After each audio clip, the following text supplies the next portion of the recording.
MyFin ടോക്സിൻ്റെ വിഷുദിന special എപ്പിസോഡിലേക്ക് എല്ലാ പ്രേക്ഷകർക്കും സ്വാഗതം. നമ്മളിപ്പോൾ ഒരു ജോലി ചെയ്യുന്നു, നമുക്ക് പെട്ടെന്ന് എന്ത് വേണമെങ്കിലും വരാം, ഒരു അസുഖം വരാം, അല്ലെങ്കിൽ പെട്ടെന്നൊരു ജോലി നഷ്ടപ്പെട്ടേക്കാം. അങ്ങനെയാണെങ്കിൽ നമ്മൾ അടുത്ത 6 മാസം 12 മാസം എങ്ങനെയായിരിക്കും നമ്മളെയും നമ്മുടെ കുടുംബത്തിനെയും നയിച്ച് മുന്നോട്ട് കൊണ്ടുപോകുന്നതെന്നാണ്. നമുക്ക് ശരിക്കും പറഞ്ഞ ഒരു ജോലി ഉണ്ടെങ്കിൽ ഒരു എഡ്യൂക്കേഷൻ ലോൺ കിട്ടാൻ ബുദ്ധിമുട്ടില്ല, പക്ഷെ നമുക്കൊരിക്കലും റിട്ടയർമെന്റിന് ലോൺ കിട്ടില്ല. ഇന്നത്തെ ഈ ലോകത്തിൻ്റെ ഈ ഒരു അവസ്ഥ, അതായത് യുദ്ധം, അങ്ങനെയുള്ള കുറേ അനിശ്ചിതാവസ്ഥകളുണ്ടല്ലോ. അപ്പോൾ ഈ ഒരു സാഹചര്യത്തിൽ നമ്മൾ സേഫായിട്ടുള്ള ഇൻവെസ്റ്റ്മെൻറ്റിൽ പോകുന്നതാണോ നല്ലത്, അതോ കുറച്ച് റിസ്ക് ആയിട്ടുള്ള കാര്യങ്ങൾ ഹാൻഡിൽ ചെയ്യുന്നതാണോ?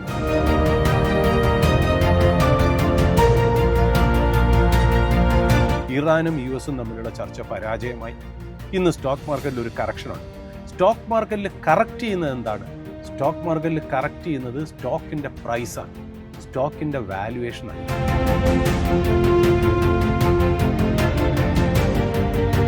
നമുക്ക് നമ്മുടെ ജീവിതത്തിൽ എത്ര രൂപ ഉണ്ടാക്കണം, അത് നമ്മൾ സെറ്റ് ചെയ്യുന്ന ആ ഒരു ലൈഫ് ഗോൾ എത്രയാണ് എന്നുണ്ടെങ്കിൽ അതിനെ നമ്മൾ മാത്തമാറ്റിക്കലി നമുക്ക് ഡിഫൈൻ ചെയ്യാൻ പറ്റും.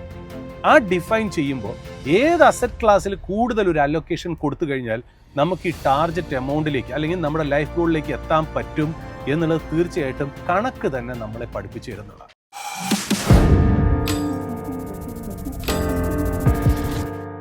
ഇന്ന് നമ്മോടൊപ്പം ഉള്ളത് മൈഫിൻ TVയുടെ റിസർച്ച് ഹെഡായ ശ്രീ സൂരജ് നായരാണുള്ളത്. Sir, welcome to the show. Thank you so much Sreepriya. And നമ്മുടെ മൈഫിനിലെ എല്ലാ പ്രേക്ഷകർക്കും എൻ്റെ ഹൃദയം നിറഞ്ഞ വിഷു ആശംസകൾ. സർ, ഈ വിഷു എന്ന് പറയുമ്പോൾ നമ്മൾ മലയാളികൾക്ക് ഒരു പുതുവർഷത്തിൻ്റെ തുടക്കമാണല്ലോ. അപ്പോൾ ആ ഒരു വർഷം സമ്പൽ സമൃദ്ധമായി ജീവിക്കാൻ സാധിക്കണമെന്ന് കരുതിയിട്ടാണ് നമ്മൾ വിഷു വെക്കുന്നു, കൈനീട്ടം കൊടുക്കുന്നു. ഇതെല്ലാം തന്നെ ഒരു സാമ്പത്തിക ഭദ്രതയും കൂടി സ്വപ്നം കണ്ടുകൊണ്ടുള്ളതാണല്ലോ. അപ്പോൾ ഒരു സാധാരണക്കാരൻ്റെ സ്വപ്നം എന്ന് പറയുന്നത് സ്വന്തമായിട്ടൊരു വീട്, വിവാഹം, കുട്ടികളുടെ വിദ്യാഭ്യാസം, അതുപോലെ തന്നെ സാമ്പത്തികമായിട്ട് റിട്ടയർമെൻറ്റിന് ശേഷം സാമ്പത്തികമായി സമാധാനമായി ജീവിക്കാനുള്ളൊരു അന്തരീക്ഷം, ഇതൊക്കെയാണല്ലോ. അപ്പോൾ ഇതെല്ലാം കിട്ടണമെങ്കിൽ നമുക്കൊരു വിശ്വസ്തമായ ഒരു ഇൻവെസ്റ്റ്മെൻ്റ് ഉണ്ടായിരിക്കണം. അപ്പോൾ അതിനായി നമ്മൾ എന്തൊക്കെയാണ് ചെയ്യേണ്ടത്? ശ്രീപ്രിയ, ഇതിൽ ഇമ്പോർട്ടൻ്റ് ആയിട്ട് നോക്കേണ്ട കാര്യം, നമ്മളൊരു ഇൻവെസ്റ്റ്മെൻറ്റ് എന്ന് പറയുന്നത് ഒരു ഗോൾ ബേസ്ഡ് ആയിരിക്കണം. അതായത് നമ്മൾ ഭാവിയിൽ എവിടെ എത്തിച്ചേരേണ്ടത് എന്നുള്ളതിനെക്കുറിച്ചൊരു ഐഡിയ ഇപ്പോഴേ ക്രിയേറ്റ് ചെയ്യുക എന്നുള്ളത്. നമ്മൾ എഡ്യൂക്കേഷൻ്റെ കാര്യം പറയുമല്ലോ, പിള്ളേരെ നമ്മൾ ഗ്രൂം ചെയ്തിട്ട് അവർ ഭാവിയിലൊരു വക്കീലാവണോ, ഡോക്ടറാവണോ, എൻജിനീയർ ആവണോ, IAS ഉദ്യോഗസ്ഥനാവണോ, ഗവൺമെൻറ് ഉദ്യോഗസ്ഥനാണോ എന്ന് പ്ലാൻ ചെയ്യുമ്പോൾ തന്നെ നമ്മുടെ പൈസയ്ക്കും ഒരു പാരൻറ്റിങ് വേണം, അല്ലെങ്കിൽ ഒരു സ്കൂളിംഗ് വേണം എന്നുള്ള. അത് എന്ന് വേണമെങ്കിലും തുടങ്ങാം. അതൊരു വിഷു അതിനൊരു കാരണമാവുമെങ്കിൽ അത് ഐശ്വര്യത്തോടു കൂടി തന്നെ തുടങ്ങട്ടെ എന്ന് വേണമെങ്കിലും നമുക്ക് പറയാം. അപ്പോൾ ഒരു ഗോൾ ബേസ്ഡ് ആയിട്ട് നമുക്കൊരു ഇൻവെസ്റ്റ്മെൻറ്റ് പ്ലാൻ ജീവിതത്തിലേക്ക് കൊണ്ടുപോകണം എന്നുണ്ടെങ്കിൽ നമ്മുടെ ലൈഫ് വളരെ ഫോക്കസ്ഡ് ആയിരിക്കണം ശ്രീപ്രിയ. അതായത് നമുക്ക് ഇപ്പോൾ എന്ത് ടൈപ്പ് ഇൻവെസ്റ്റ്മെൻറ്റ് പ്ലാനാണ് നമ്മൾ നോക്കേണ്ടത് എന്ന് എൻ്റെ അടുത്ത് ചോദിക്കുകയാണെങ്കിൽ ഞാൻ ആദ്യം പറയാം, നമ്മൾ നല്ലൊരു ഹ്യൂമൻ ബീയിങ് ആവുക എന്നുള്ളത് ഫസ്റ്റ് ഓപ്ഷൻ. എന്തുകൊണ്ടെന്ന് വെച്ചാൽ നമ്മൾ നല്ല ഹ്യൂമൻ ബീയിങ്ങും നമ്മുടെ ജീവിതത്തിൽ നല്ല നല്ല ക്യാരക്ടേഴ്സും ഇൻകൾക്കേറ്റ് ചെയ്താൽ മാത്രമേ നമുക്ക് ആ ലക്ഷ്യസ്ഥാനത്തേക്ക് എത്താനുള്ള ഒരു ഫോക്കസ് നമുക്ക് കിട്ടുള്ളൂ. അതായത് we should be very serious about what we are doing എന്നുള്ളത് ഒന്നാമത്തെ കാര്യം. രണ്ടാമത്തെ കാര്യം, നമ്മുടെ ഏറ്റവും വലിയ റിയലൈസേഷൻ, ഏറ്റവും വലിയ അസറ്റ് എന്ന് പറയുന്നത് നമ്മുടെ ഫാമിലിയും നമ്മുടെ ഹെൽത്തുമാണ് എന്ന് നമ്മൾ റെക്കഗ്നൈസ് ചെയ്യുന്നതെടുത്താണ്. അതായത് ജീവിതത്തിൽ ഡൈവേഴ്സിഫിക്കേഷൻ വേണ്ടത് അസറ്റുകളിലോ ഇൻവെസ്റ്റ്മെൻറ്റുകളിലോ അല്ല, നമ്മുടെ ജീവിതത്തിൽ തന്നെയാണ്. നമുക്ക് ശരിക്കും പറഞ്ഞാൽ ഈ പറയുന്ന പോലെ ഏറ്റവും വലിയ ഒരു നമ്മൾ പറയുകയാണെങ്കിൽ നമ്മൾ ഏറ്റവും വലിയൊരു അസറ്റ് അലോക്കേഷൻ വേണ്ടത് ജീവിതത്തിൽ തന്നെ. അതായത് നമുക്ക് നല്ലൊരു ജോലി വേണം, നമുക്ക് നല്ലൊരു ക്യാരക്ടർ വേണം, നമുക്ക് നല്ല കുടുംബം വേണം, നമുക്ക് നല്ല ഹെൽത്ത് വേണം. ഇതെല്ലാം നമ്മൾ ബേസിക്കായിട്ട് പാലിക്കേണ്ട ഒരു കാര്യങ്ങളാണ്. ഇതുണ്ടെങ്കിൽ നമുക്കൊരു വെൽത്ത് ക്രിയേറ്റ് ചെയ്യാനും ആ ക്രിയേറ്റ് ചെയ്ത വെൽത്ത് എൻജോയ് ചെയ്യാനും പറ്റുള്ളൂ. നമ്മൾ ജീവിതത്തിൽ വളരെ പാടുപെട്ട് നമ്മളൊരു വെൽത്ത് ക്രിയേറ്റ് ചെയ്തിട്ട് അത് ആസ്വദിക്കാനായിട്ട് നമുക്ക് ഇല്ലെങ്കിലോ, നമുക്കൊരു ശാരീരികമായിട്ടുള്ള കേപ്പബിലിറ്റി ഇല്ലെങ്കിലോ, അതുകൊണ്ട് എല്ലാം കൂടെ ഒത്തുപോകുന്നതാണ് നിങ്ങളുടെ ഒരു ഫിനാൻഷ്യൽ ഗോൾ എന്ന്. സാധാരണ ആരെടുത്ത് ചോദിച്ചാലും കുറേ പ്രോഡക്ട്സിൻ്റെ കാര്യവും അസറ്റ് അലൊക്കേഷൻ്റെ കാര്യവും പറയുമെങ്കിലും നമ്മൾ മൈഫിനിൽ കൂടുതലും നമ്മുടെ ഒരു കൾച്ചർ എന്താണെന്ന് വെച്ചാൽ ആൾക്കാരെ ഒരു സ്റ്റെപ്പ് നന്നായി ജീവിക്കാൻ പഠിപ്പിക്കുക. അതായത് ഇൻവെസ്റ്റ്മെൻറ്റിലായിക്കോട്ടെ, ജീവിതത്തിലായിക്കോട്ടെ, വെൽത്തിലായിക്കോട്ടെ, ഹെൽത്തിലായിക്കോട്ടെ, എല്ലാ കാര്യങ്ങളിലും ഒരു പടി മുന്നേ നിൽക്കുക. അങ്ങനെ എല്ലാത്തിലും നമ്മൾ ഒരു പടി ഫ്രണ്ടിലോട്ട് പോകുമ്പോൾ നമുക്ക് നല്ല രീതിയിലേക്ക് നമുക്ക് ഒരു നല്ല ഹ്യൂമൻ ബീയിങ് ആയിട്ട് നല്ല ഒരു എന്താ പറയുക ഒരു കുടുംബ ലൈഫ് നമ്മൾ നയിച്ചുകൊണ്ട് തന്നെ വലിയൊരു വെൽത്തും നമുക്കൊരു ഇൻവെസ്റ്റ്മെൻറ്റ് പ്ലാനുമായിട്ട് മുന്നോട്ട് പോവാം. ഇതാണ് ശരിക്കും പറഞ്ഞാൽ നമ്മൾ പറയുന്നത് ആദ്യത്തെ ഒരു പാഠം. രണ്ടാമത്തെ പാഠം പലരും മിസ് ചെയ്യുന്നൊരു പാർട്ട് എന്താണെന്ന് വെച്ചാൽ നമ്മൾ എത്രത്തോളം ഈ പറയുന്ന പോലെ ഒരു എമർജൻസിക്ക് ഫണ്ട് കീപ്പ് ചെയ്യുന്നു എന്നുള്ള നമുക്ക് കാര്യം ഇവിടെയൊക്കെയാണ് നമുക്ക് കൂടുതലും മിസ്റ്റേക്സുകൾ സാധാരണ വരുന്നത്. അതായത് നമ്മളിപ്പോൾ ഒരു ജോലി ചെയ്യുന്നു, നമുക്ക് പെട്ടെന്ന് എന്ത് വേണമെങ്കിലും വരാം, ഒരു അസുഖം വരാം, അല്ലെങ്കിൽ പെട്ടെന്നൊരു ജോലി നഷ്ടപ്പെട്ടേക്കാം. അങ്ങനെയാണെങ്കിൽ നമ്മൾ അടുത്ത 6 മാസം 12 മാസം എങ്ങനെയായിരിക്കും നമ്മളെയും നമ്മുടെ കുടുംബത്തിനെയും നയിച്ച് മുന്നോട്ട് കൊണ്ടുപോകുന്നതെന്നുള്ള ആ സമയത്ത് നമുക്ക് കുറച്ച് പൈസ ലിക്വിഡായിട്ട് നമുക്ക് മാറ്റി വച്ചിരുന്നെങ്കിൽ നമുക്കത് തരണം ചെയ്യായിരുന്നു എന്ന് നമ്മൾ പിന്നെ ഓർത്തു പോകും. അപ്പോൾ അതുകൊണ്ട് ആ ഒരു ബുദ്ധിമുട്ട് വരാതിരിക്കാൻ നമ്മൾ ലൈഫിൽ എപ്പോഴും ഫസ്റ്റ് സ്റ്റെപ്പായിട്ട് പ്ലാൻ ചെയ്തത് ഞാൻ പറഞ്ഞല്ലോ ഫാമിലി, നമ്മൾ കൂടാതെ നമ്മൾ ചെയ്യേണ്ട ഒരു കാര്യം ഈ ഒരു എമർജൻസി ഫണ്ട് കീപ്പ് ചെയ്യുക എന്നുള്ളത് വളരെ ഇമ്പോർട്ടൻ്റ് ആയിട്ടുള്ള കാര്യം. പിന്നെ ഒരു കാര്യം കൂടെ, അതായത് നമ്മൾ റിട്ടയർമെൻറ്റ് പ്ലാനിങ് ആയിക്കോട്ടെ, ചിൽഡ്രൻ്റെ എഡ്യൂക്കേഷൻ ആയിക്കോട്ടെ, എന്ത് വേണമെങ്കിലും ആയിക്കോട്ടെ, ഞാൻ പറയുന്നത് ഏറ്റവും കൂടുതൽ ഇമ്പോർട്ടൻസ് നമ്മൾ റിട്ടയർമെൻറ്റ് പ്ലാനിങ്ങിന് കൊടുക്കണം ചൈൽഡ് എഡ്യൂക്കേഷനേക്കാൾ. കാര്യം എന്താ വെച്ചാൽ ഇപ്പം നമ്മൾ തന്നെ ശ്രീപ്രിയയ്ക്ക് അറിയാമെന്ന് തോന്നുന്നു, അതായത് നമ്മളിപ്പോൾ നമ്മുടെ പിള്ളേരുടെ ഒരു എഡ്യൂക്കേഷൻ്റെ കാര്യത്തിൽ നമുക്ക് ശരിക്കും പറഞ്ഞ ഒരു ജോലി ഉണ്ടെങ്കിൽ ഒരു എഡ്യൂക്കേഷൻ ലോൺ കിട്ടാൻ ബുദ്ധിമുട്ടില്ല. പക്ഷെ നമുക്കൊരിക്കലും റിട്ടയർമെൻറ്റിന് ലോൺ കിട്ടില്ല എന്നുള്ള. അപ്പം നമ്മുടെ പ്ലാനിങ് എപ്പോഴും റിട്ടയർമെൻറ്റ് മനസ്സിൽ വെച്ച് വേണം ചെയ്യാൻ എന്നാണ് എൻ്റെ വ്യക്തിപരമായ അഭിപ്രായം. അതായത് ഒരു ലോങ് ടേം പ്ലാന് വേണം, അതിൻ്റെ ഇടയിൽ ഒരു സബ് പ്ലാൻ എന്ന് വേണം ചിൽഡ്രൻ്റെ എഡ്യൂക്കേഷനെ കുറിച്ച് നമ്മൾ കാണാൻ വേണ്ടി. പിന്നെ എനിക്കൊരു ഇമ്പോർട്ടൻ്റ് ആയിട്ടൊരു കാര്യം കൂടി എനിക്ക് ആഡ് ചെയ്യേണ്ടത്, നമ്മൾ ഈ അസറ്റ് അലോക്കേഷൻ എന്നൊക്കെ പറയുന്നത് എത്രത്തോളം ഇക്വിറ്റീസിൽ വേണം, എത്രത്തോളം ബോൺസ് വേണം എന്നൊക്കെ ഉള്ളത് വളരെ ഇമ്പോർട്ടൻ്റ് ആയിട്ടുള്ള കാര്യമായിട്ട് തന്നെ ഞാൻ പറയും. അസറ്റ് അലോക്കേഷൻ ഇമ്പോർട്ടൻ്റ് ആയിട്ടുള്ള കാര്യം. എന്നാൽ നമ്മൾ ഒരിക്കലും യാതൊരു രീതിയിലും കോംപ്രമൈസ് ചെയ്യാൻ പാടില്ലാത്തത് ഇൻഷുറൻസിൻ്റെ കാര്യത്തിലാണ് എന്നുള്ളത്. അതായത് നമ്മുടെ ലൈഫിനും നമ്മുടെ ഹെൽത്തിനും ഒരു ഇൻഷുറൻസ് എടുത്തു വയ്ക്കുക എന്നുള്ളത് വളരെ ഇമ്പോർട്ടൻ്റ് ആയിട്ടുള്ള ഒരു കാര്യം തന്നെയാണ്. അപ്പോൾ ഹെൽത്ത് ഇൻഷുറൻസ് എന്ന് പറയുമ്പോൾ നമുക്കൊരു ഹോസ്പിറ്റൽ ഒരു ചിലവ് വരുമ്പോൾ നമുക്ക് ശരിക്കും പറഞ്ഞാൽ ഇപ്പോഴത്തെ ചിലവ് താങ്ങാൻ വളരെ ബുദ്ധിമുട്ടാണല്ലോ ശ്രീപ്രിയ. അതുകൊണ്ട് നമുക്കും നമ്മുടെ ഡിപ്പെൻഡൻസ് ആയിട്ടുള്ള വ്യക്തി, അത് ഭാര്യ ആയിക്കോട്ടെ, മക്കളായിക്കോട്ടെ, നമ്മുടെ സഹോദരന്മാരായിക്കോട്ടെ, അല്ലെങ്കിൽ അമ്മ അച്ഛനായിക്കോട്ടെ, ഇവർക്കെല്ലാവർക്കും ചേർന്നൊരു പ്രൊട്ടക്ഷൻ പ്ലാൻ എടുക്കുകയാണെങ്കിൽ നമുക്ക് ജീവിതത്തിൽ ഒരുപാട് ബുദ്ധിമുട്ടുകളെ അവോയ്ഡ് ചെയ്യാൻ പറ്റും. അപ്പോൾ ഒരു എമർജൻസി ഫണ്ട് അല്ലെങ്കിൽ ഒരു ടേം ഇൻഷുറൻസ്, അതായത് സാധാരണ നമ്മൾ ടേം എന്താ പറയുക ഒരു മെഡിക്കൽ ഇൻഷുറൻസിൻ്റെ കാര്യമാണല്ലോ ഞാനിപ്പോൾ പറഞ്ഞത്. ഇത് കൂടാതെ നമ്മുടെ ഒരു ലൈഫ് ഇൻഷുറൻസ്, ഇൻ കേസ് നമുക്ക് എന്തെങ്കിലും പറ്റി പോവുകയാണെങ്കിൽ എങ്ങനെ നമ്മുടെ കുടുംബം അതിനെ ഹാൻഡിൽ ചെയ്യാൻ പറ്റുന്നത്, അവിടെയാണ് ഒരു ടേം ഇൻഷുറൻസ് വരുന്നത്.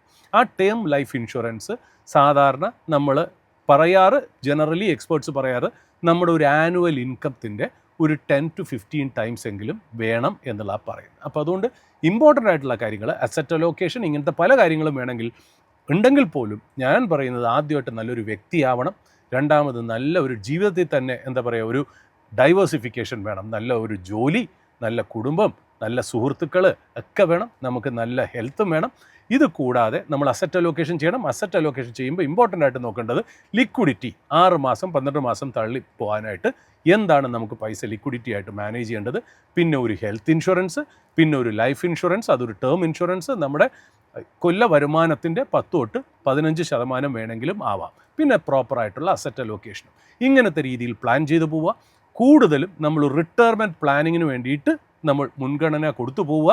എഡ്യൂക്കേഷൻ രണ്ടാമതാക്കി വയ്ക്കുക. കാര്യം എഡ്യൂക്കേഷന് ലോൺ കിട്ടും, മറ്റേതിന് നമുക്ക് ലോൺ കിട്ടാത്തതുകൊണ്ട് ആ രീതിയിൽ വേണം നമ്മളിതിനെ പ്ലാൻ ചെയ്യാൻ എന്നാണ് ആദ്യം തന്നെ എനിക്കൊരു മുഖവരയോടുകൂടി പറയാനുള്ളത്. ഇന്നത്തെ ഈ ലോകത്തിൻ്റെ ഈ ഒരു അവസ്ഥ, അതായത് യുദ്ധം അങ്ങനെയുള്ള കുറേ അനിശ്ചിതാവസ്ഥകളുണ്ടല്ലോ. അപ്പോൾ ഈ ഒരു സാഹചര്യത്തിൽ നമ്മൾ സേഫായിട്ടുള്ള ഇൻവെസ്റ്റ്മെൻറ്റിൽ പോകുന്നതാണോ നല്ലത്, അതോ കുറച്ച് റിസ്ക് ആയിട്ടുള്ള കാര്യങ്ങൾ ഹാൻഡിൽ ചെയ്യുന്നതാണോ നല്ലത്? ഇതിൽ ശ്രീപ്രിയ വളരെ ബ്രില്യൻ്റ് ആയിട്ടുള്ളൊരു ക്വസ്റ്റ്യനാണ്. കൂടുതൽ മാത്രമല്ല നമ്മൾ അടുത്ത കാലത്ത് നമ്മൾ ഫേസ് ചെയ്യുന്ന ഏറ്റവും വലിയ ക്വസ്റ്റ്യനുമാണ്. അതായത് ഞാൻ എന്തിനാണ് പൈസ മാർക്കറ്റിൽ ഇപ്പോൾ ഇൻവെസ്റ്റ് ചെയ്യുന്നത്, അത് താഴോട്ട് പൊയ്ക്കൊണ്ടിരിക്കുകയാണല്ലോ, കാര്യങ്ങളൊന്ന് സ്റ്റെബിലൈസ് ചെയ്യും വരെ ഞാനിതൊരു ഫിക്സഡ് ഇൻസ്ട്രുമെൻറ്റ്സ്, അതൊരു ഫിക്സഡ് ഡെപ്പോസിറ്റ് ആവാം, ബോണ്ടുകളാവാം, എന്തിലെങ്കിലും പാർക്ക് ചെയ്തോട്ടെ എന്ന് ചോദിക്കുന്നു. ഇതിനകത്ത് 2 കാര്യങ്ങളുണ്ട്. അതായത് നമ്മൾ ആദ്യം തന്നെ നമ്മൾ ഒരു പ്രോഡക്റ്റ് അല്ലെങ്കിൽ ഒരു അസറ്റ് ക്ലാസ് എന്താണെന്ന് മനസ്സിലാക്കുക എന്നുള്ളതാണ് ഇതിൻ്റെ ബേസിക് ആയിട്ടുള്ളൊരു കാര്യം. സ്റ്റോക്സ് എന്താണ്, അല്ലെങ്കിൽ ബോണ്ട് എന്താണ്, ഫിക്സഡ് ഡെപ്പോസിറ്റ് എന്താണ് എന്നുള്ള സാധാരണ എനിക്ക് കിട്ടുന്ന ചോദ്യം കൂടുതലും നമ്മളിപ്പോൾ സ്റ്റോക്സിൽ ഇൻവെസ്റ്റ് ചെയ്യണോ ബോണ്ട്സിൽ ഇൻവെസ്റ്റ് ചെയ്യണോ എന്നുള്ള രീതിയിലാണ്. ശരിക്കും ഇത് രണ്ടും കമ്പയർ ചെയ്യേണ്ട ഒരു പ്രോഡക്റ്റേ അല്ല. ഒരിക്കലും ഇതൊരു പ്രോഡക്റ്റ് അല്ല. അല്ലെങ്കിൽ സ്റ്റോക്ക് ഇല്ലെങ്കിൽ ബോണ്ട്സ് ഇല്ലെങ്കിൽ സ്റ്റോക്സ് എന്നല്ല നമ്മൾ കാണേണ്ടത്. നമ്മൾ കാണേണ്ടത് നേരത്തെ ശ്രീപ്രിയ പറഞ്ഞ പോലെ റിസ്ക് എടുക്കാൻ പറ്റുന്ന, അതായത് നമുക്ക് റിസ്ക് ക്യാപിറ്റൽ ഇൻവെസ്റ്റ് ചെയ്യാൻ പറ്റുന്ന ഒരു അസറ്റ് ക്ലാസ്സും കുറച്ചുകൂടെ ഒരു സ്റ്റഡി ഇൻകം കിട്ടുന്ന അസറ്റ് ക്ലാസ്സും. ഇത് രണ്ടും ഒരു വ്യക്തിയുടെ ഇൻവെസ്റ്റ്മെൻറ്റ് പോർട്ട്ഫോളിയോയിൽ ആവശ്യം തന്നെയാണ്. പിന്നെ ആ ഒരു സ്റ്റഡി ഇൻകം കിട്ടുന്നതിന് എന്താ പറയുക, നമ്മൾ ബാങ്കിൽ ഒരു ഫിക്സഡ് ഡെപ്പോസിറ്റ് ആയിട്ട് പറയാം. ആ ഫിക്സഡ് ഡെപ്പോസിറ്റിനേക്കാട്ടിലും ബെറ്റർ ആയിട്ടുള്ള ഒരു ഇൻവെസ്റ്റ്മെൻ്റ് ആവാം ഒരു പക്ഷേ ബോണ്ട് ഒരിക്കലും സ്റ്റോക്സിനൊരു റീപ്ലേസ്മെൻ്റ് അല്ല. ഇപ്പം നമ്മുടെ ജീവിതത്തിൽ നമുക്ക് 2 ടൈപ്പ് അസറ്റ് ക്ലാസ് നമ്മുടെ ഇൻവെസ്റ്റ്മെൻറ്റ് പോർട്ട്ഫോളിയോയിൽ വേണം. ഒന്നെന്ന് പറയുന്നത് സ്റ്റഡി ഇൻകം തരുന്ന ഒരു ഫിക്സഡ് ഡെപ്പോസിറ്റ്, അല്ലെങ്കിൽ ബോണ്ടുകളെക്കുറിച്ച് അറിയാവുന്നവർക്ക് ഫിക്സഡ് ഡെപ്പോസിറ്റിനേക്കാളും നല്ലത് ബോണ്ട് തന്നെ ആയിരിക്കും എന്നുള്ളതാണ്.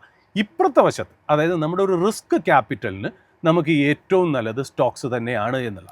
ഇതെന്താണെന്ന് നമുക്ക് മനസ്സിലായി കഴിഞ്ഞാൽ നമുക്ക് ഇങ്ങനത്തെ സന്ദർഭങ്ങൾ, അത് യുദ്ധം ആയിക്കോട്ടെ അല്ലെങ്കിൽ വേറെ എന്തെങ്കിലും ഒരു ക്രൈസിസ് ആയിക്കോട്ടെ, നമുക്ക് അങ്ങനെ ഒരു പ്രോബ്ലം വരില്ല. കാരണം നമ്മളിപ്പോൾ ഒരു എക്സാമ്പിൾ ഞാൻ പറയുകയാണ്. സാധാരണ വെൽത്ത് മാനേജ്മെൻറ്റ് എക്സ്പേർട്സ് പറയുന്നത് നിങ്ങളുടെ 100 എന്ന് പറയുന്ന ഒരു ബേസ് ഫിഗറിൽ നിങ്ങളുടെ ഏജിനെ മൈനസ് ചെയ്യുമ്പോൾ എത്രത്തോളം ഏജ് വരുന്നു, ഒരു നമ്പർ വരുന്നു. ഇപ്പം എനിക്ക് 30 വയസ്സാണെന്ന് വിചാരിക്കാം.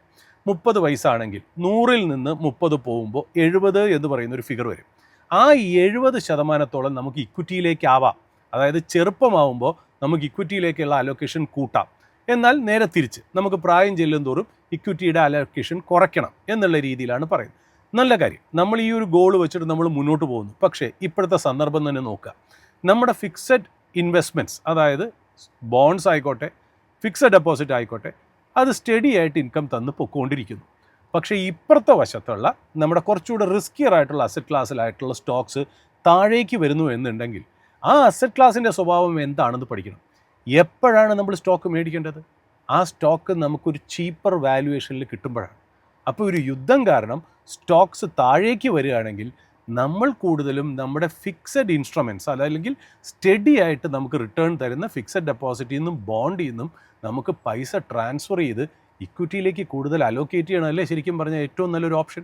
അത് കഴിഞ്ഞ് ഇക്വിറ്റി കോസ്റ്റ്ലി ആവുമ്പോൾ, അതായത് നമ്മൾ ഹോൾഡ് ചെയ്യുന്ന ഷെയർസ് പെർഫോം ചെയ്ത് മാർക്കറ്റ് ഓവർ വാല്യൂഷനും നമ്മൾ ഹോൾഡ് ചെയ്യുന്ന സ്റ്റോക്സും ഓവർ വാല്യൂഷൻ ആകുമ്പോൾ നമ്മൾ ഈ പൈസ ഇവിടുന്ന് മാറ്റി നേരെ ബോണ്ടിലേക്കോ ഫിക്സഡ് ഡെപ്പോസിറ്റിലേക്കോ കൊണ്ടുവരുന്ന ഒരു അസറ്റ് അലോക്കേഷനല്ലേ ഏറ്റവും നല്ല മാർഗ്ഗം.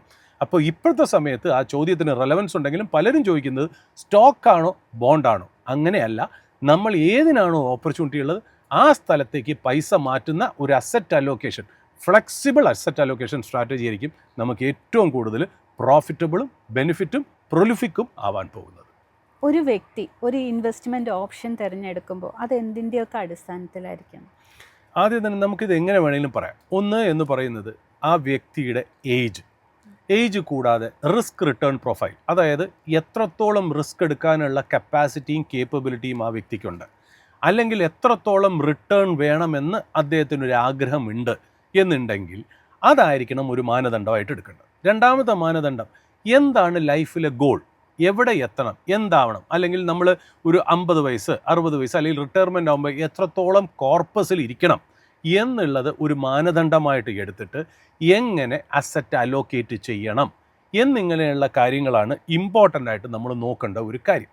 ബട്ട് ഇതിൽ പലരും മിസ് ചെയ്യുന്ന ഒരു ഇമ്പോർട്ടൻറ്റ് പോയിൻ്റ് ഉണ്ട്, അതായത് എത്രത്തോളം ടാക്സ് എഫിഷ്യൻ്റ് ആയിരിക്കണം എന്നുള്ള കാര്യം. നമ്മൾ ഈ ടാക്സിൻ്റെ കാര്യത്തിൽ നമ്മൾ ശരിക്കും പറഞ്ഞ ഒരു പഠനം നടത്തി എത്രത്തോളം ടാക്സ് നമുക്ക് പോവും എന്നുകൂടി മനസ്സിലാക്കിയിട്ട് വേണം നമുക്ക് ഈ ഡൈവേഴ്സിഫിക്കേഷനൊക്കെ ചെയ്യാൻ. അതായത് അസറ്റ് അലോക്കേഷൻ ആയാലും ശരി, എന്ത് ഗോളാണെങ്കിലും ആയിക്കോട്ടെ, നമ്മുടെ ഏജ് എന്തോ ആയിക്കോട്ടെ, ഇതെല്ലാം നമ്മൾ ശരിക്കും പറഞ്ഞാൽ നമ്മുടെ ഒരു ടാക്സിൻ്റെ ഒരു ഫ്രെയിം വർക്കിൽ കൂടെ വേണം നമ്മളിത് വർക്കൗട്ട് ചെയ്യാൻ എന്നുള്ളത് ഇമ്പോർട്ടൻ്റ് ആയിട്ടുള്ളൊരു കാര്യം. പക്ഷേ ഞാൻ ഇതിന് ഒരു കാര്യം കൂടെ ആഡ് ചെയ്യും. കാര്യം നമ്മൾ പറഞ്ഞല്ലോ, നമ്മുടെ ഏജ്, നമ്മുടെ അസറ്റ് അലോക്കേഷൻ, നമ്മുടെ ഗോള്, നമ്മുടെ ഈ ടാക്സേഷൻ്റെ കാര്യങ്ങൾ, ഡൈവേഴ്സിഫിക്കേഷൻ, ആ ഒരു ലൈഫ് ഗോള് പ്ലാൻ, ഇതെല്ലാം ചേർത്തിട്ടാണ് നമ്മളൊരു ഇൻവെസ്റ്റ്മെൻറ്റ് സ്ട്രാറ്റജി ചെയ്യുന്നെങ്കിൽ പോലും നമ്മൾ ഫസ്റ്റ് പ്രയോറിറ്റി കൊടുക്കേണ്ടത് ഓപ്പർച്യൂണിറ്റി എവിടെയാണോ അവിടേക്ക് നമ്മൾ കൂടുതൽ ഊന്നൽ കൊടുക്കുക എന്നുള്ളൊരു കാര്യം. അതായത് എപ്പോഴും ഒരു അസറ്റ് ക്ലാസ് ആയിരിക്കില്ല ഒരു സമയത്ത് ഫേവറായി ചെയ്യുന്നത്. അതായത് നമ്മളിപ്പോൾ തന്നെ സംസാരിക്കുന്ന സമയത്ത് അറിയാലോ, ഇറാനും US തമ്മിലുള്ള ചർച്ച പരാജയമായി. ഇന്ന് സ്റ്റോക്ക് മാർക്കറ്റിൽ ഒരു കറക്ഷനുണ്ട്. സ്റ്റോക്ക് മാർക്കറ്റിൽ കറക്റ്റ് ചെയ്യുന്നത് എന്താണ്? സ്റ്റോക്ക് മാർക്കറ്റിൽ കറക്റ്റ് ചെയ്യുന്നത് സ്റ്റോക്കിൻ്റെ പ്രൈസാണ്, സ്റ്റോക്കിൻ്റെ വാല്യുവേഷൻ അല്ല. അപ്പോൾ ആ വാല്യുവേഷനെ റിലേറ്റീവായിട്ട് നമ്മൾ നോക്കുമ്പോൾ ആ സ്റ്റോക്ക് പ്രൈസ് ഒരു ഡിസ്കൗണ്ടിലാണ് കിട്ടണമെങ്കിൽ ഇപ്പോൾ ഓപ്പർച്യൂണിറ്റിക്ക് സ്റ്റോക്കിലാവാമല്ലോ ഇപ്പോഴത്തെ ഓപ്പർച്യൂണിറ്റി. അങ്ങനെയാണെങ്കിൽ ആ ഓപ്പർച്യൂണിറ്റി എങ്ങനെ നമ്മൾ യൂട്ടിലൈസ് ചെയ്യുന്നതാണ്.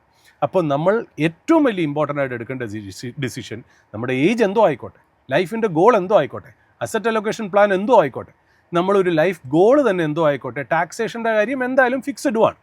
പക്ഷേ ഓപ്പർച്യൂണിറ്റി എവിടെയാണോ അങ്ങോട്ടേക്ക് ചാഞ്ഞ് നിൽക്കുക, അങ്ങോട്ട് സ്ക്യൂഡായിട്ട് നിൽക്കുക, കൂടുതൽ ബയസ് അങ്ങോട്ടേക്ക് കൊണ്ടുവന്ന് ആ ഓപ്പർച്യൂണിറ്റി അല്ലെങ്കിൽ ആ ഒരു അണ്ടർ വാല്യുവേഷൻ യൂട്ടിലൈസ് ചെയ്യുക എന്നുള്ളതായിരിക്കണം ഏറ്റവും ഇമ്പോർട്ടൻ്റ് ആയിട്ടുള്ളൊരു സ്ട്രാറ്റജി. ഈ ഇൻഡിവിജ്വൽ പ്ലാനിങ് ഡിഫിക്കൽട്ടായി വരുമ്പോൾ ഒരു പ്രൊഫഷണൽ ഗൈഡൻസ് നമ്മൾ കാണുന്നത് എത്രത്തോളം പ്രയോജനപ്രദമാകും? ശ്രീപ്രിയ, മാർക്കറ്റിൽ ഈ ഡയറക്ഷൻ ഇല്ലാഞ്ഞിട്ടല്ല ആൾക്കാർ ഫെയിലാവുന്നത്. മാർക്കറ്റിൽ ഈ പറയുന്ന പോലെ ആരും ഒരു മെൻറ്റർ ചെയ്ത് കൂടെ നിൽക്കാനില്ലാത്തതുകൊണ്ട്, അതായത് നമ്മൾ one size doesn't fit all, അതായത് ഒരു കാര്യം എപ്പോഴും എല്ലാ കാലാവസ്ഥയിലും ഒരുപോലെ പോകണമെന്നില്ല. കാലാവസ്ഥയ്ക്കനുസരിച്ച് നമ്മൾ പറയില്ലേ, നമ്മൾ സെയിൽ ചെയ്ത് വെള്ളത്തിൽ കൂടി നമ്മൾ ബോട്ടിൽ പോവുകയാണെങ്കിൽ ആ സെയിൽ നമ്മൾ അഡ്ജസ്റ്റ് ചെയ്യണേ എന്താ, നമ്മൾ ആ ക്ലൈമറ്റും വെതറും വിൻഡും അനുസരിച്ചിട്ടാണ് നമ്മൾ സെയിൽ ചെയ്ത് പോകണേ. അങ്ങനെയാണെങ്കിൽ മാത്രമേ നമുക്ക് ഡേഞ്ചേഴ്സ് ഒക്കെ ക്രോസ് ചെയ്ത് നമുക്ക് ഡെസ്റ്റിനേഷനിൽ എത്താൻ പറ്റുള്ളൂ. അപ്പോൾ ഇവിടെ ആൾക്കാർക്ക് ഗോളുണ്ട്, ഡയറക്ഷനുണ്ട്, പ്രോഡക്ട്സ് ഉണ്ട്. എന്താണ് ലാക്ക് ചെയ്യുന്നതെന്നുള്ള അതൊരു മെൻറ്ററിങ്, അതായത് കൂടെ നിന്ന് സിറ്റുവേഷൻ അനുസരിച്ച് നമ്മളെ മെൻറ്റർ ചെയ്ത് അസറ്റിൻ്റെ അലൊക്കേഷൻ ചേഞ്ച് ചെയ്യുന്ന രീതിയിലേക്ക്, അതായത് കാലത്തിനും സിറ്റുവേഷനും അനുസരിച്ച് ചെയ്ത് കൊടുക്കുക എന്ന് പറയുന്നതാണ് വളരെ ഇമ്പോർട്ടൻ്റ് ആയിട്ടുള്ളൊരു പോയിന്റ്. ചില വ്യക്തികൾക്ക് ഇൻഡിവിജ്വലായി തന്നെ അതിനൊരു കഴിവുണ്ടാവും, അതിൻ്റെ നോളജ് നന്നായിട്ടുണ്ടാവും, നല്ല രീതിയിലുള്ള ഈ സ്റ്റോക്സും ഇൻവെസ്റ്റ്മെൻറ്റിനെയും ഫിനാൻസിനെയും കുറിച്ച് എഡ്യൂക്കേറ്റഡ് ആയിരിക്കും. ബട്ട് അല്ലാത്ത ഒരു കോമൺ മാനിനെ സംബന്ധിച്ച് ഇങ്ങനെ ഒരു ഷോൾഡർ ടു ക്രൈ ഓൺ, അല്ലെങ്കിൽ ഈ പറയുക നമ്മളെ താങ്ങി പിടിക്കാനായിട്ട് ഒരു വ്യക്തി അല്ലെങ്കിൽ എന്തെങ്കിലും ഒരു സിസ്റ്റം ഉണ്ട് എന്ന് പറയുന്നത് വളരെ നല്ലതാണ്. ഇപ്പോൾ ശ്രീപ്രിയ ചോദിച്ചതിന് ഞാൻ വേറൊരു മാർഗ്ഗത്തിൽ ഉത്തരം പറയാം. നമ്മളിപ്പോൾ മൈഫിൻ, നമ്മളെന്ന് പറയുന്നത് ഒരു ബിസിനസ് മീഡിയ അല്ലേ, ഒരു ഡിജിറ്റൽ ന്യൂസ് ചാനൽ ആണെങ്കിൽ പോലും നമുക്കൊരു ആപ്പുണ്ട് അല്ലേ, മൈഫിൻ ആപ്പ് നമുക്ക് ഡൗൺലോഡ് ചെയ്യാം. iOS ആപ്പിൾ ഉപയോഗിക്കുന്ന സബ്സ്ക്രൈബേഴ്സിന് iOSലും ആ ആപ്പ് അവൈലബിൾ ആണ്, ആൻഡ്രോയിഡിലും ഇത് അവൈലബിൾ ആണ്. ഈ ആപ്പ് നമ്മൾ ഡിസൈൻ ചെയ്തിരിക്കുന്നതിൻ്റെ പുറകിൽ തന്നെ അതിനൊരു വലിയൊരു സയൻസ് ഉണ്ട്. നമ്മൾ സാധാരണ മറ്റുള്ളവർ ചെയ്യും പോലെ വെറുതെ ഒരു ആർട്ടിക്കിൾ പോസ്റ്റ് ചെയ്യുകയല്ല നമ്മൾ ചെയ്യുന്നത്. ഓഫ് കോഴ്സ് നമ്മുടെ ഈ ആർട്ടിക്കിൾസ് എന്ന് പറയുന്നത് തീർച്ചയായിട്ടും പ്രൊപ്പറേറ്ററി ആയി നമ്മുടെ തന്നെ ഓൺ റിസർച്ച് ഡെസ്കിൽ നിന്ന് കുറച്ച് ആർട്ടിക്കിൾ നമ്മൾ പോസ്റ്റ് ചെയ്യുന്നുണ്ട്. അതുമാത്രമല്ല സെബി രജിസ്ട്രേഡ് ആയിട്ടുള്ള ഇൻവെസ്റ്റ്മെൻറ്റ് അഡ്വൈസേഴ്സ് അല്ലെങ്കിൽ സർട്ടിഫൈഡ് ആയിട്ടുള്ള ഫിനാൻഷ്യൽ പ്ലാനേഴ്സ് അല്ലെങ്കിൽ ഇൻഡസ്ട്രി എക്സ്പേർട്സ്, ഇവരെയൊക്കെ കൊണ്ട് നമ്മളൊരു ഗാമ ഓഫ് അല്ലെങ്കിൽ ഒരു ബൊക്കെ ഓഫ് ഒരുപാട് ആർട്ടിക്കിൾസ് അതിനകത്തുണ്ടെങ്കിലും ഈ ആർട്ടിക്കിൾ ഡിസൈൻ ചെയ്തിരിക്കുന്നത് നമ്മളൊരു വലിയൊരു സയൻറ്റിഫിക് പ്രോസസ്സിൽ കൂടെയാണ്. അതായത് ഒരു വ്യക്തി അദ്ദേഹത്തിൻ്റെ റിസ്ക് റിട്ടേൺ പ്രൊഫൈൽ എന്തോ ആയിക്കോട്ടെ, ഏജ് എന്തോ ആയിക്കോട്ടെ, ഗോൾ എന്തോ ആയിക്കോട്ടെ, നമ്മുടെ ഓരോ ആർട്ടിക്കിൾസും, അതായത് മൈഫിൻ്റെ സബ്സ്ക്രിപ്ഷൻ എടുക്കുന്നവർ, അതായത് ആപ്പ് ഡൗൺലോഡ് ചെയ്തിട്ട് അതിനകത്തൊരു പ്രീമിയം സെക്ഷൻ ഉണ്ട്. ആ പ്രീമിയം സെക്ഷൻ ഒരു സബ്സ്ക്രിപ്ഷൻ ബേസ്ഡ് ആയിട്ടുള്ള സർവീസാണ്. അതുവഴി നമ്മൾ കൊടുക്കുന്ന കാര്യങ്ങൾ എന്താ വെച്ചാൽ എങ്ങനെ പല സിറ്റുവേഷനിൽ കൂടെയും നിങ്ങൾക്ക് നിങ്ങളുടെ ഇൻവെസ്റ്റ്മെൻറ്റ്സിനെ പ്ലാൻ ചെയ്ത് കൊണ്ടുപോകാം എന്നുള്ളൊരു മെൻറ്ററിങ് ആണ്. അതായത് നിങ്ങളുടെ കൂടെ നിന്ന്, നിങ്ങളുടെ ഒരു നിഴൽ പോലെ നിന്ന് നിങ്ങൾക്ക് ഈ ചലഞ്ചസ് ടൈഡ് ഓവർ ചെയ്യാനായിട്ടുള്ള കോൺഫിഡൻസും കൺവിക്ഷനും എങ്ങനെയാണ് നിങ്ങളുടെ ഇൻവെസ്റ്റ്മെൻറ്റ്സിനെ റീപൊസിഷൻ ചെയ്ത് നിങ്ങൾ മുന്നോട്ട് പോകേണ്ടതെന്നുള്ള ഒരു മെൻറ്ററിങ് ആണ് നമ്മൾ ഈ മൈഫിനിൻ്റെ ഈ ആപ്പിൽ കൂടെ കിട്ടുന്ന ഈ സബ്സ്ക്രിപ്ഷൻ കൂടിയുള്ള പ്രീമിയം സർവീസ് വഴി നമ്മൾ ഓഫർ ചെയ്യുന്നതെന്നുള്ള. അപ്പോൾ ആൾക്കാർക്ക് മാർക്കറ്റിൽ ഡയറക്ഷനുണ്ട്, ഗോളുണ്ട്, പക്ഷേ ഇതിനെ നയിച്ച് മുന്നോട്ട് കൊണ്ടുപോകാനായിട്ട് ഒരു പാരൻറ്റിങ് വേണം. അതായത് നമ്മൾ എങ്ങനെയാണോ ഒരു കുട്ടിയെ എഡ്യൂക്കേഷന് നമ്മൾ പാരൻറ്റ് ചെയ്യണേ, ഒരു കരിയർ ചൂസ് ചെയ്യാൻ അല്ലെങ്കിൽ ഒരു ജോബിലേക്ക് എത്താൻ, ജോലിയിലെത്താൻ എങ്ങനെയാണോ നമ്മൾ പ്ലാൻ ചെയ്യണേ, അതേപോലെ ഈ വ്യക്തിയുടെ ഗോളിലേക്ക് എത്താനായിട്ട് ഒരു പാരൻറ്റിങ് ചെയ്യുന്ന, സ്കൂളിംഗ് ചെയ്യുന്ന ഒരു സർവീസസാണ് മൈഫിൻ നമ്മുടെ പ്രീമിയം സബ്സ്ക്രിപ്ഷൻ സർവീസ് കൂടി ഓഫർ ചെയ്യുന്നത്.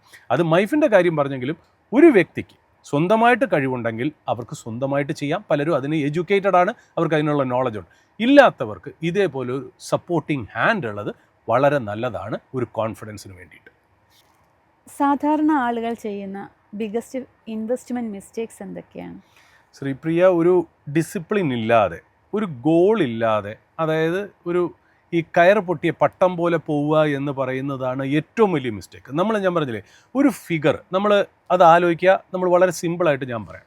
ഇപ്പം നമ്മുടെ കയ്യിലുള്ള ഒരു ഇൻവെസ്റ്റ്മെൻറ്റ് അല്ലെങ്കിൽ ഒരു അസറ്റോ സ്റ്റോക്ക് ആയിക്കോട്ടെ, അത് 24% ഓരോ ഇയറും ഗ്രോ ചെയ്യുകയാണെങ്കിൽ ആദ്യത്തെ കൊല്ലം 24, ആ ഗ്രോ ചെയ്ത 24ന് മുകളിൽ സെക്കൻഡ് ഇയർ അടുത്ത 24, ആ ഗ്രോ ചെയ്തതിൻ്റെ മുകളിൽ തേർഡ് ഇയർ 24, അങ്ങനെ 24% കോമ്പൗണ്ടഡ് ആനുവൽ ഗ്രോത്ത് ആണെങ്കിൽ 3 കൊല്ലം കൊണ്ട് നമ്മുടെ 100 രൂപ 200 ആവും, അതായത് ഡബിൾ ആവും. അപ്പം നമുക്കൊരു കണക്ക് കിട്ടിയില്ലേ? അപ്പം നമുക്ക് നമ്മുടെ ജീവിതത്തിൽ എത്ര രൂപ ഉണ്ടാക്കണം, അത് നമ്മൾ സെറ്റ് ചെയ്യുന്ന ആ ഒരു ലൈഫ് ഗോൾ എത്രയാണ് എന്നുണ്ടെങ്കിൽ അതിനെ നമ്മൾ മാത്തമാറ്റിക്കലി നമുക്ക് ഡിഫൈൻ ചെയ്യാൻ പറ്റും. ആ ഡിഫൈൻ ചെയ്യുമ്പോൾ ഏത് അസറ്റ് ക്ലാസ്സിൽ കൂടുതൽ ഒരു അലൊക്കേഷൻ കൊടുത്തു കഴിഞ്ഞാൽ നമുക്ക് ഈ ടാർഗറ്റ് എമൗണ്ടിലേക്ക് അല്ലെങ്കിൽ നമ്മുടെ ലൈഫ് ഗോളിലേക്ക് എത്താൻ പറ്റും എന്നുള്ളത് തീർച്ചയായിട്ടും കണക്ക് തന്നെ നമ്മളെ പഠിപ്പിച്ചു തരുന്നതാണ്. അപ്പോൾ ആദ്യം നമുക്ക് വേണ്ടത് ഈ ഒരു ഡിസിപ്ലിൻ അല്ലെങ്കിൽ ഈ ഒരു ലൈഫ് ഗോൾ അല്ലെങ്കിൽ പ്ലാൻ എന്ന് പറയുന്ന ഒരു കാര്യമാണ് ആദ്യത്തെ കാര്യം. രണ്ടാമത്തെ കാര്യം എനിക്ക് എപ്പോഴും തോന്നിയിട്ടുള്ള കാര്യം, നമ്മൾ ഒരിക്കലും ഈ ഇൻവെസ്റ്റ്മെൻറ്റിനെയും ഇൻഷുറൻസിനെയും കമ്പൈൻ ചെയ്യാതെ കാണുക. ഇൻവെസ്റ്റ്മെൻറ്റ് വേറെയാണ്, ഇൻഷുറൻസ് വേറെയാണ്. ഇൻഷുറൻസിൻ്റെ ഡെഫിനിഷൻ തന്നെ നമ്മൾ പറയുന്നത് എന്താ, പൂളിംഗ് ഓഫ് റിസ്ക് എന്നുള്ളതാണ്. അപ്പം നമ്മുടെ ഈ യാത്രയിലേക്ക് ഇൻവെസ്റ്റ്മെൻറ്റ്സ് കൊണ്ട് നമുക്ക് ലൈഫ് ഗോൾ എത്തേണ്ട ആ ടാർഗറ്റിലേക്ക് എത്താനുള്ള യാത്രയിൽ നമുക്ക് എവിടെയെങ്കിലും വെച്ച് എന്തെങ്കിലും ബുദ്ധിമുട്ട് വരുന്നെങ്കിൽ അതിന് എന്താ പറയുക, ഒരു സംരക്ഷണത്തിന് വേണ്ടിയിട്ടാണ് നമ്മൾ ഇൻഷുറൻസ് എടുക്കുന്നത്. അപ്പോൾ ആൾക്കാർക്ക് എപ്പോഴും ഈ ഇൻഷുറൻസിൻ്റെ കാര്യത്തിൽ ഒരു തെറ്റ് പറ്റാറുണ്ട്. കാര്യം വെച്ചാൽ അവർ ചൂസ് ചെയ്യണ ഇൻഷുറൻസ് പ്രോഡക്റ്റ് ഇൻവെസ്റ്റ്മെൻറ്റ് റിലേറ്റഡ് ആയിട്ട് വരും. അപ്പോൾ ശരിക്കും നിങ്ങൾക്ക് കവറേജ് ചിലപ്പോൾ കുറഞ്ഞു പോകാനുള്ള സാധ്യതകളുണ്ട്. ഒന്ന്. രണ്ടാമത്, നമ്മൾ അണ്ടർ ഇൻഷുർഡ് ആവും. അതായത് നമ്മൾ ഇൻഷുറൻസ് ഒരു പേരിന് മാത്രം എടുക്കുന്നു. നമുക്ക് വരാൻ പോകുന്ന അസുഖങ്ങളെക്കുറിച്ചോ അത്രത്തോളം ബില്ലിനെക്കുറിച്ചോ നമ്മൾ ആലോചിക്കാറില്ല. മരുന്നിന് വേണ്ടിയിട്ട് നമ്മൾ ഒരു ടേം ഇൻഷുറൻസും എടുത്തു വെച്ചു, ഒരു മെഡിക്ലെയിം അല്ലെങ്കിൽ ഒരു ഹെൽത്ത് ഇൻഷുറൻസ് പോളിസി എടുത്തു വെച്ചു. അവിടെ നമുക്ക് ഭയങ്കരമായിട്ടൊരു തെറ്റ് വന്നേക്കാം എന്നുള്ളതാണ്. അപ്പോൾ ഈ ഇൻഷുറൻസിൻ്റെ കാര്യത്തിൽ നമ്മൾ ഒരിക്കലും കോംപ്രമൈസ് ചെയ്യരുത് എന്നുള്ളതാണ് വളരെ ഇമ്പോർട്ടൻ്റ് ആയിട്ടുള്ള കാര്യം. പെട്ടെന്നൊരു ഇഷ്യൂ വന്നാൽ നമുക്ക് കംഫർട്ടബിളായിട്ട് നമുക്കതിനെ ഫേസ് ചെയ്യാൻ പറ്റണമെങ്കിൽ അത്രത്തോളം നമുക്കൊരു കവറേജ് വേണം എന്നുള്ളത് ഇമ്പോർട്ടൻ്റ് ആയിട്ടുള്ള പോയിന്റ്. പിന്നെ നമുക്ക് സാധാരണ നമ്മളെ ഇൻഫ്ലുവൻസ് ചെയ്യുന്ന കുറച്ച് എക്സ്റ്റേണൽ ക്യാരക്ടേഴ്സ് ഉണ്ട്. അതായത് നമ്മളെ സംബന്ധിച്ച് ഏതെങ്കിലും ഒരു അസറ്റ് ക്ലാസ്സിനോട് നമുക്ക് അമിതമായിട്ടുള്ളൊരു സ്നേഹം വരിക. നമ്മളൊരു ലൈഫ് ഗോളിൽ ഒരു അസറ്റ് അലോക്കേഷൻ പ്ലാൻ നമ്മൾ വെച്ചിട്ടുണ്ടെങ്കിൽ അതിനൊരു ഡിസിപ്ലിൻ ഉണ്ട്, അതിനൊരു നമ്പറുണ്ട്. ഈ നമ്പർ ഉപയോഗിച്ച് നമുക്ക് മുന്നോട്ട് പോയാൽ നമ്മൾ വെച്ചിരിക്കുന്ന ടാർഗറ്റിലേക്ക് എത്താം എന്ന് നമ്മൾ അറിഞ്ഞിരിക്കവേ നമ്മൾ ചില സമയത്ത് നമ്മൾ കുറച്ചൊന്ന് വഴിമാറിപ്പോകും. നമ്മൾ വേറെ ആരുടെയെങ്കിലും പ്രചോദനം കൊണ്ടോ അല്ലെങ്കിൽ വേറെ എന്തെങ്കിലും എക്സ്റ്റേണൽ കാരണങ്ങളുണ്ടോ ഏതെങ്കിലും ഒരു അസറ്റ് ക്ലാസ്സിനോട് കൂടുതൽ ബന്ധം വന്ന് നമ്മുടെ പ്ലാനിൽ നിന്ന് വിട്ടുപോകും. അത് നമുക്കൊരു ഡേഞ്ചറസ് ആയിട്ട് വരുന്ന ഒരു ആക്ടിവിറ്റിയാണ് എന്നുള്ള. പിന്നെ നമുക്ക് last but not the least, നമ്മളിപ്പോൾ മൈഫിൻ്റെ സബ്സ്ക്രിപ്ഷനെ കുറിച്ചും മൈഫിൻ്റെ ആപ്പിനെ കുറിച്ചും അതിൽ പ്രീമിയം സർവീസും ഒക്കെ പറഞ്ഞല്ലോ. അതുപോലെ തന്നെ നമുക്ക് വളരെ ക്രെഡിബിലിറ്റിയുള്ള ആൾക്കാരുടെ വീഡിയോസും ആൾക്കാരുടെ ഈ സജഷൻസും അഡ്വൈസ് ഞാൻ പറയില്ല, അവരുടെയൊക്കെ ഒരു എന്താ പറയുക, ഒരു അഭിപ്രായങ്ങൾ എടുക്കുന്നതായിരിക്കും. അതായത് ഇപ്പം നമുക്ക് സോഷ്യൽ മീഡിയയിൽ തന്നെ നോക്കുകയാണെങ്കിൽ ഒരുപാട് നല്ലതും ചീത്തയുമായിട്ടുള്ള ക്രെഡിബിലിറ്റി ഇല്ലാത്ത അല്ലെങ്കിൽ ഒരു ലോജിക്കൽ റീസണിങ് ഇല്ലാത്ത ഒരുപാട് അഡ്വൈസുകൾ ശരിക്കും പറഞ്ഞാൽ ഒരുപാട് കിടപ്പുണ്ട്. നമ്മൾ അതിൽ ചിലപ്പോൾ അവരുടെ സംസാരത്തിൻ്റെ രീതി കൊണ്ടോ അല്ലെങ്കിൽ വേറെ എന്തെങ്കിലും കാരണങ്ങളോ നമ്മൾ കൂടുതൽ അട്രാക്റ്റ് ആയിട്ട് അവർ പറയുന്നതൊക്കെ സത്യമാണെന്ന് വിശ്വസിച്ച് നമ്മൾ മുന്നോട്ട് പോകുന്ന ഒരു പ്രവണത നമ്മൾ കാണാറുണ്ടെന്നുള്ളത്. നമ്മൾ അതിനൊന്നും വീഴാതെ കുറച്ചുകൂടെ ക്രെഡിബിലിറ്റി ആയിട്ടുള്ള ആൾക്കാരുടെ ആർട്ടിക്കിൾസ് അല്ലെങ്കിൽ അവരുടെ സജഷൻസ്, അവർ പറയുന്ന കാര്യങ്ങൾ എടുത്തിട്ട് മുന്നോട്ട് പോകുന്നതും ഇമ്പോർട്ടൻ്റ് ആയിട്ടുള്ള കാര്യങ്ങളാണ്. അപ്പം നമ്മൾ ഈ വക കാര്യങ്ങൾ ഒന്ന് ശ്രദ്ധിക്കേണ്ടതായിട്ടിരിക്കുന്നു എന്നുള്ളതാണ് അതിനകത്ത് ഇമ്പോർട്ടൻ്റ് ആയിട്ടുള്ളൊരു കാര്യം. സാർ, ഈ റിസ്ക് എടുക്കാണ്ട് വെൽത്ത് ബിൽഡ് ചെയ്യാൻ സാധിക്കുമോ? ഇതിലിപ്പോൾ റിസ്ക് നമ്മൾ സാധാരണ എല്ലാ ടെക്സ്റ്റ് ബുക്കും പഠിപ്പിക്കുന്നത് എന്താ, മോർ റിസ്ക് മോർ റിട്ടേൺ എന്നുള്ള രീതിയിലാണ്. ഞാൻ പറഞ്ഞില്ലേ, ജീവിതത്തിൽ എല്ലാ കാര്യത്തിനും അതിൻ്റേതായ ഇൻഹെറൻറ്റ് റിസ്ക് ഉണ്ട്. ചിലതിൻ്റെ റിസ്ക്കുകൾ നമ്മൾ ശ്രദ്ധിക്കും, ചിലതിൻ്റെ റിസ്ക്കുകൾ നമ്മൾ ശ്രദ്ധിക്കില്ല എന്നുള്ളൂ. ഇപ്പോൾ ഞാനൊരു ഉദാഹരണം പറയാം. നമ്മൾ ഫിക്സഡ് ഡെപ്പോസിറ്റിൽ ഇൻവെസ്റ്റ് ചെയ്യും അല്ലേ. ഫിക്സഡ് ഡെപ്പോസിറ്റിൽ ഇൻവെസ്റ്റ് ചെയ്യുമ്പോൾ നമ്മുടെ അടുത്ത് എന്താ പറയുന്നത്, 365 ദിവസം അല്ലെങ്കിൽ 375 ദിവസത്തേക്ക് so and so interest rate എന്നുള്ള രീതിയിലാണ് പറയുന്നത് അല്ലേ. ആ ഒരു 7% ആവാം, 6.5%. നമ്മൾ എവിടെയെങ്കിലും വെച്ചൊരു പ്രിമച്യൂറായിട്ട് വിഡ്രോ ചെയ്യുന്നു എന്ന് വിചാരിക്കാം. 7-ാം മാസമോ 8-ാം മാസമോ 9-ാം മാസമോ നമ്മൾ വിഡ്രോ ചെയ്യുമ്പോൾ നമുക്ക് പ്രോമിസ് ചെയ്ത റിട്ടേൺ അവർ തരുന്നില്ല എന്നുള്ള ആ പ്രോ റേറ്റ ബേസിസിൽ അത് കുറയ്ക്കും. അപ്പോൾ നമുക്ക് ശരിക്കും പറഞ്ഞാൽ നമ്മൾ എക്സ്പെക്റ്റ് ചെയ്ത കണക്കുകൂട്ടലിൽ നിന്ന് നമ്മൾ വ്യതിചലിച്ചില്ലേ, ഒന്നാമത്തെ കാര്യം. 2, നമ്മൾ ആ ഒരു പ്ലാൻ ഫിക്സഡ് ഡെപ്പോസിറ്റ് ആ ഒരു കൊല്ലം അങ്ങനെ തന്നെ കണ്ടിന്യൂ ചെയ്തെന്ന് വിചാരിക്കാം. അടുത്ത കൊല്ലവും ഇതേ റിട്ടേൺ തന്നെ കിട്ടും എന്നെന്താ ഉറപ്പ്? കാരണം ഈ ഇൻട്രസ്റ്റ് റേറ്റ്, ഫിക്സഡ് ഡെപ്പോസിറ്റിൻ്റെ ഇൻട്രസ്റ്റ് റേറ്റിനെ ബാധിക്കുന്ന, അഫക്റ്റ് ചെയ്യുന്ന കാര്യം എന്താ, ഇൻഫ്ലേഷൻ. ഇൻഫ്ലേഷൻ വന്നു, RBI ഇൻട്രസ്റ്റ് റേറ്റിന് എന്തെങ്കിലും ചേഞ്ച് വന്നാലും നമുക്ക് ഈ കൊല്ലം കിട്ടിയിരിക്കുന്ന ഫിക്സഡ് ഡെപ്പോസിറ്റിൻ്റെ ഇൻട്രസ്റ്റ് റേറ്റ് അടുത്ത കൊല്ലം കിട്ടണമെന്ന് നിർബന്ധമില്ല. അപ്പം നമ്മുടെ എക്സ്പെക്റ്റഡ് കണക്കിന് അവിടെയും തെറ്റുവതില്ലേ. അപ്പം നമ്മൾ ഈ പറയുന്ന പോലെ നമ്മൾ ശരിക്കും പറഞ്ഞാൽ നമ്മൾ അതിനെക്കുറിച്ച് കൂടുതൽ ചിന്തിക്കാതിരിക്കുക, പകരം ഒരു പ്രോഡക്റ്റിൻ്റെ റിസ്ക് എന്താണെന്നുള്ളത് കൂടുതലും മനസ്സിലാക്കി വെക്കുക എന്നുള്ളത്. ഇപ്പോൾ ഉദാഹരണത്തിന് എനിക്കറിയാം കൂടുതലും ഈ ആൾക്കാർ റിസ്ക് എന്ന് ചോദിക്കാൻ കാര്യം സ്റ്റോക്കായിട്ട് ബന്ധമുള്ളതുകൊണ്ട് അല്ലേ. ഈ സ്റ്റോക്ക് എപ്പോഴാണ് റിസ്കി വരുന്നത്? നമ്മൾ ഷോർട്ട് ടേം മണി ഉപയോഗിച്ച് നമ്മൾ ഈ സ്റ്റോക്ക് എന്ന് പറയുന്ന സംവിധാനത്തിനെ നമ്മൾ മേടിക്കുന്നതുകൊണ്ടാണ്. എന്നാൽ നമുക്ക് 5 കൊല്ലത്തേക്ക് ആവശ്യമില്ലാത്തൊരു പൈസ അത് നമ്മൾ ഇപ്പോൾ ഇൻവെസ്റ്റ് ചെയ്താലും ചിലപ്പോൾ ഒരു ചെറിയൊരു പീരീഡിൽ പോലും അത് താഴെ പോയേക്കാം. പക്ഷേ നല്ലൊരു സ്റ്റോക്കിലാണ് നമ്മൾ ഇൻവെസ്റ്റ് ചെയ്തെങ്കിൽ 5 കൊല്ലം നമുക്കതൊരു നഷ്ടമുണ്ടാവാൻ ചാൻസ് ഇല്ല എന്ന് വിചാരിച്ച് നമ്മൾ കൊണ്ടുവരുന്ന റിസ്ക് ക്യാപിറ്റൽ, അതായത് റിസ്ക് എടുക്കാൻ കഴിവുള്ള ക്യാപിറ്റൽ ആണെങ്കിൽ അതിന് നമുക്കധികം റിസ്ക് ഉണ്ടാവില്ല. അപ്പം നമ്മുടെ ഇവിടെ ആൾക്കാർക്ക് പ്രോബ്ലം പറ്റുന്ന ഒരു കാര്യം എന്ന് വെച്ചാൽ ഒരു പ്രോഡക്റ്റോ അല്ലെങ്കിൽ അവരുടെ ഗോളുകളോ അല്ലെങ്കിൽ അവരുടെ അസറ്റ് അലോക്കേഷൻ സ്ട്രാറ്റജിയോ അല്ലെങ്കിൽ എന്താണ് ഡൈവേഴ്സിഫിക്കേഷൻ, എന്താണ് ആ പ്രോഡക്റ്റ് എന്ന് മനസ്സിലാക്കാതെ വരുന്നതാണ് ഏറ്റവും വലിയ റിസ്ക്. അല്ലാണ്ട് ആ പ്രോഡക്റ്റിലോ ആ സിസ്റ്റത്തിലോ അല്ല റിസ്ക് ഇരിക്കുന്നത്. നമ്മുടെ അറിവില്ലായ്മ, നല്ല രീതിയിൽ മനസ്സിലാക്കാൻ പറ്റാത്ത ആ കഴിവുകേട്, ഇതൊക്കെയാണ് ശരിക്കും റിസ്ക് ആയിട്ട് വരുന്നത്. അല്ല എന്നുണ്ടെങ്കിൽ നമുക്ക് റിസ്ക് ഇല്ലാത്ത ഒരു കാര്യമില്ല. ഇപ്പോൾ ഫിക്സഡ് ഡെപ്പോസിറ്റ് ഉൾപ്പെടെ നമ്മുടെ ലൈഫ് തന്നെ ഒരു റിസ്ക് അല്ലേ. നമ്മൾ എന്തൊക്കെ തന്നെ നന്നായിട്ട് ചെയ്താലും നമുക്ക് എപ്പോഴാണ് ജീവിതത്തിൽ വേറെ രീതിയിൽ ബുദ്ധിമുട്ട് വരുന്നതെന്ന് നമുക്ക് പറയാൻ പറ്റാത്ത ഒരു കാലഘട്ടമാണ്. അപ്പോൾ റിസ്കിനെ നമ്മൾ ഡിഫൈൻ ചെയ്യേണ്ടത് ഈ രീതിയിലല്ല. Risk comes from doing what you understand, അതായത് risk comes from doing what you do not know എന്നും കൂടെ പറയാം. അതായത് നിങ്ങൾക്ക് മനസ്സിലാവുന്ന ഒരു കാര്യമാണ് നിങ്ങൾ ചെയ്യുന്നതെങ്കിൽ അതിൽ റിസ്ക് വല്ല കുറവാണ്. അറിഞ്ഞൂടാത്തൊരു കാര്യം, മനസ്സിലാക്കാത്തൊരു കാര്യം ചെയ്യുമ്പോൾ അതിന് റിസ്ക് ഭയങ്കര കൂടുതലാണ് എന്നുള്ളത്. അപ്പോൾ ഒരു പ്രോഡക്റ്റ് ബേസ്ഡോ അല്ലെങ്കിൽ എന്തെങ്കിലും ഒരു അസറ്റ് ക്ലാസ് ബേസ്ഡ് ആയിട്ടോ റിസ്ക് കാണുന്നതിനും ഭേദം ആ പ്രോഡക്റ്റിനെ മനസ്സിലാക്കി കഴിഞ്ഞാൽ നിങ്ങൾക്ക് റിസ്കിനെ ഭയങ്കരമായിട്ട് കുറയ്ക്കാൻ പറ്റും എന്നുള്ളതാണ്. ഈ വിഷുദിനത്തിൽ നിങ്ങളുടെ ജീവിതത്തിലും നിക്ഷേപത്തിലും സമാധാനവും സമ്പദ് സമൃദ്ധിയും ഉണ്ടാവട്ടെ എന്ന് ആശംസിക്കുന്നു. എല്ലാവർക്കും മൈഫിൻ TVയുടെ ഹൃദയം നിറഞ്ഞ വിഷു ആശംസകൾ.